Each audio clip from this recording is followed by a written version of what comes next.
No one should work 40 hours a week and live in poverty. We will not rest until we pass the $15 minimum wage. Nonpartisan experts say it would send more people to the unemployment line than it would lift out of poverty.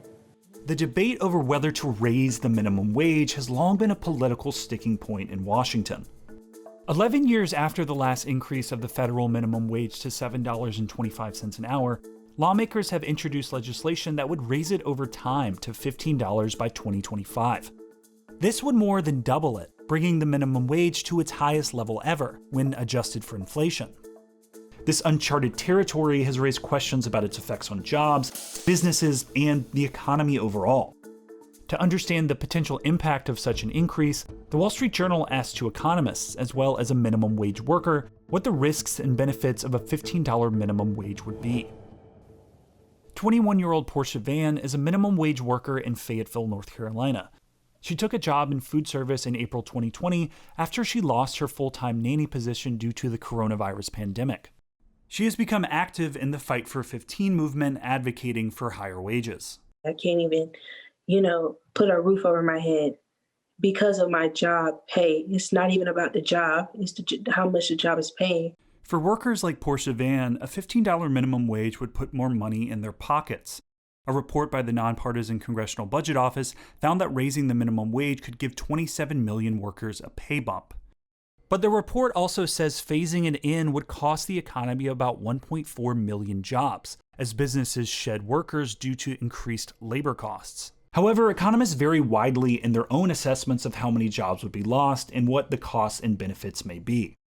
University of Massachusetts Amherst economist Aaron Dubé says the low-wage labor market is able to absorb higher wages with little negative impact on jobs. We can go up to even 70 or 80% of the median wage, so the minimum wage can be that high, and still have relatively limited impact on jobs. But more than 3/4 of economists surveyed by the Wall Street Journal in February said a $15 minimum wage would cost the U.S. jobs, with most saying the job loss would be less than 1 million. Michael Strain studies the U.S. jobs and labor market at the conservative-leaning American Enterprise Institute. He believes the impact on jobs could be greater than the CBO's estimate. An important factor here is whether or not the magnitude of job losses grows as the size of the minimum wage increase grows. The effect on employment of a large increase is larger than the effect on employment of a more modest increase. Going to 15 would be more than doubling the current federal minimum, and the evidence for what happens when you do that is much more limited because that's a policy change that we really haven't seen. And seeing how much you really make, in these jobs and how much work you put into it has really affected me very negatively because I'm having to struggle to make ends meet.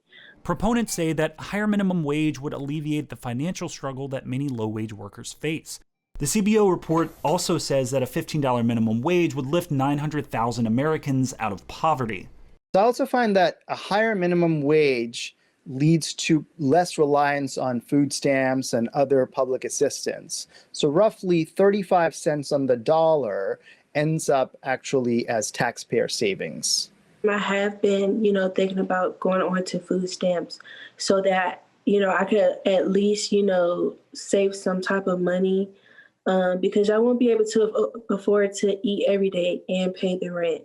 A $15 minimum wage would mean less stress to me because I would know that, I had more money coming in to where I didn't have to stress about if I'm able to get this or if I'm able to get that. Well, I don't think the minimum wage is a particularly effective tool at fighting poverty.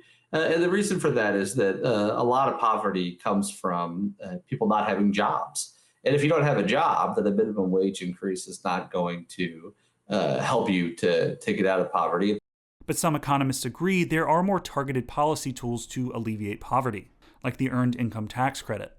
Unlike the minimum wage, the Earned Income Tax Credit is very well targeted on low-income households. And because the earned income tax credit increases the financial rewards from working, it actually increases employment by drawing people into the workforce. However, when more people are searching for jobs, that tends to put a downward pressure on wages.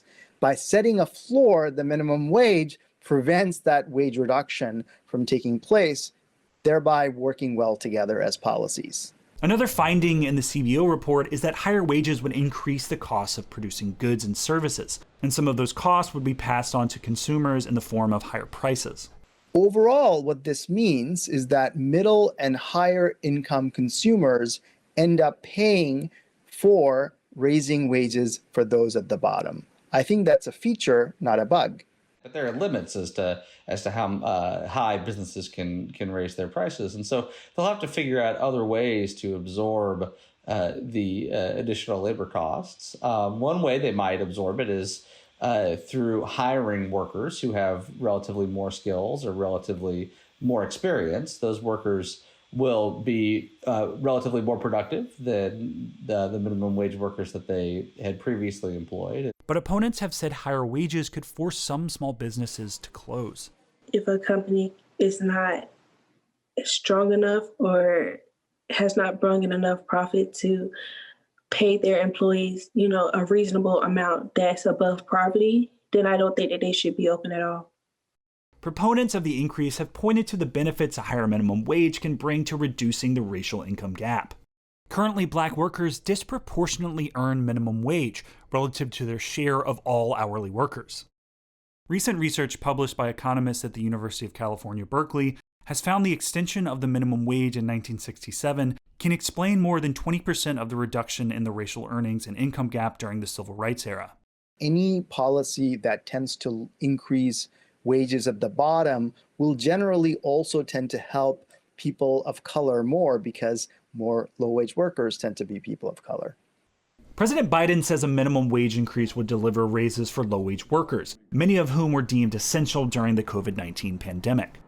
But opponents, including many Republicans in Congress, say the minimum wage will increase labor costs for restaurants, stores, and small businesses already reeling from a battered economy. Polling has shown that more than 2/3 of Americans are in favor of a $15 minimum wage.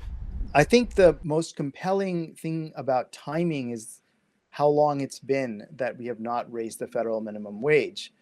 Having said that, I don't think I would support a very large increase in the minimum wage this year.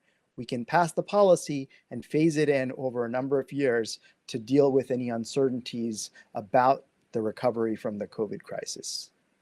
Now is the perfect time because anybody in any field who's going out every day to risk their lives and, to bring whatever they're bringing to the community, I feel like they should get paid more. Economists acknowledge that raising the minimum wage to $15 will come with both costs and benefits, and that it's important to acknowledge these trade-offs when considering the policy.